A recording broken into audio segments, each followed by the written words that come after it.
Can we do a really fast video about baseball? I feel like we have to.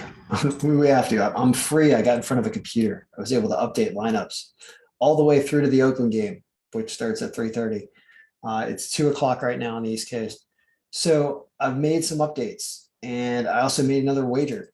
And I want to show you what it is. It's $26 to try to win 811 bucks if we get 7 picks. They are a few games that are going on right now as this video is being recorded. It was an alternate over or whatever of 12 runs in the San Francisco Atlanta game. That scores like 7-2 right now. Cubs and Pittsburgh, another alternate over as predicted by the algorithm. We'll see if that gets there. There's Cleveland plus 1.5. They're now down 1-0 actually in the bottom of the third, but the algorithm is predicting a close game there. Then it has St. Louis, another really close game, but it's about to start also. But the algorithm's barely pushing them over there. And when I saw them at an underdog line now, I just decided to take them. Now, so that's kind of a coin flip because it's way down there, but I did put them on there. Then I did some unders in the Houston Yankees and Baltimore White Sox game because there's such good pitching matchups in those games that it's predicting really low scoring games in this game here and this game here. So you can see both games 6.1 and 5.9. There's also wind going on at the White Sox situation, South Side Chicago. There's wind where it's in at like 6 miles an hour, could keep this game really low scoring. So I took the unders in both those games, simply just being consistent where the algorithm's picking off extremes and that's an extremely low scoring game, it says, just like the Chicago-Pittsburgh game. It thinks it's an extremely high scoring game, thinks the Dodgers were going to put up extremely a lot of runs. You go where the extremes are because if the algorithm's working properly and having a good predictive day and stats, outcomes are in line with what statistics have been through the year, then you get outcomes that are close to these type numbers. So that's why I have the unders in those games. And then San Diego, that's supposed to get to 6 runs. It says they win 6-1 in all scenarios. And Musgrove pitching excellent here. San Diego, should hit Ranger Suarez better. I'm surprised this line isn't worse. Maybe it has gotten worse, but 4 runs look reasonable. So you put all that on there and you get all 7 right, whatever. Now, let's say Cleveland's already losing 1-0. Let's say Cleveland blows it, right? Say it's too hot in Cleveland. The game's not in Cleveland. The game's in Minnesota. Say they lose, your payout drops down to 210 bucks already, And if you drop another one, so say St. Louis, that's a coin flip game right there down at the bottom of the list, bottom margin. Now all of a sudden you only get 35 back and make a modest profit of 38 if you go 5-2. You blow another game like one of the unders, and now all of a sudden you're basically losing everything. And if you go 3-4, you do lose everything. So that's the way this is structured. It's fun if you start off the day hitting stuff and you end up having big swings toward the end of the night, like you're waiting for San Diego to try to get another run or something.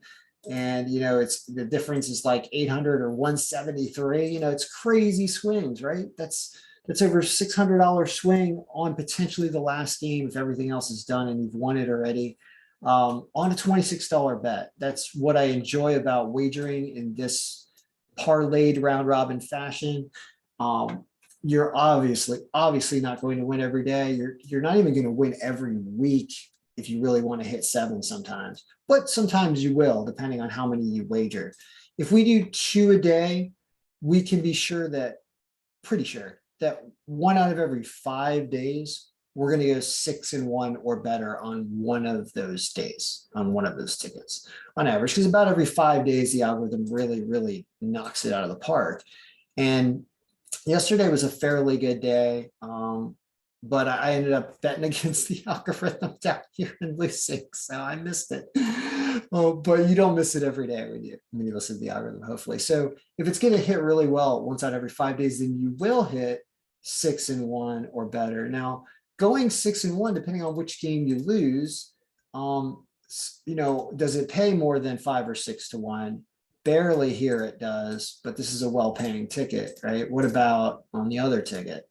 What if you go 6-1 on here, you only get 5-1-ish. So in that sense, you got to do better than 5-1 going 6-1, or you have to have that great day where you go 7-0. And that's what we're going for. Is the reason why I don't do 8 very much at all, and I stop at 7 is because I have hit 7 and can hit 7 on a fairly regular basis. It's definitely at least once a month I'm hitting 7. And it seems like you can do it once every 5 days if you're properly distributing your picks and going by the algorithm properly. So when you're, that's why we stop at 7, is you can hit 7. For some reason, when it comes to exponentials and probabilities and things, you start adding an 8th and a 9th and a 10th. And for some reason, the odds just disproportionately go more and more and more against your favor. And that goes as well for between 6s and 7s, and between 5s and 6s, and between 2s and 3s, and the whole deal.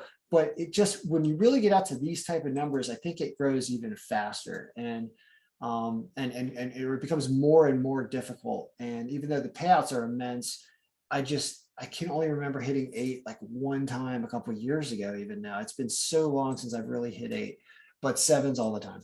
So that's why we stick with 7s. All right. So good luck, everybody. If you had a good day, want to send some my way, you can do it through all the methods that are available here. And if you're following along and making the Ken's guarantee, this is day 4 stuff. I know you can't obviously make exactly the same bets I make because I'm making them kind of fast, but this was put out overnight. So we're definitely keeping track of this one. And I'd like to keep track of all the bets I make, even if you aren't exactly able to make the exact bet, because I was. And that's the whole point, is I'm using the algorithm. And I hope you're using the algorithm and finding things that I'm missing and doing even more analysis to hopefully make fewer mistakes than I make, because I clearly made a mistake yesterday in taking a team before lineups were confirmed that was not favored to win, and taking another team that wasn't favored to win because I saw the Angels so low down here on this list. But wrong, and that cost me there. So, all right, guys, good luck, everyone. May all your picks be winning.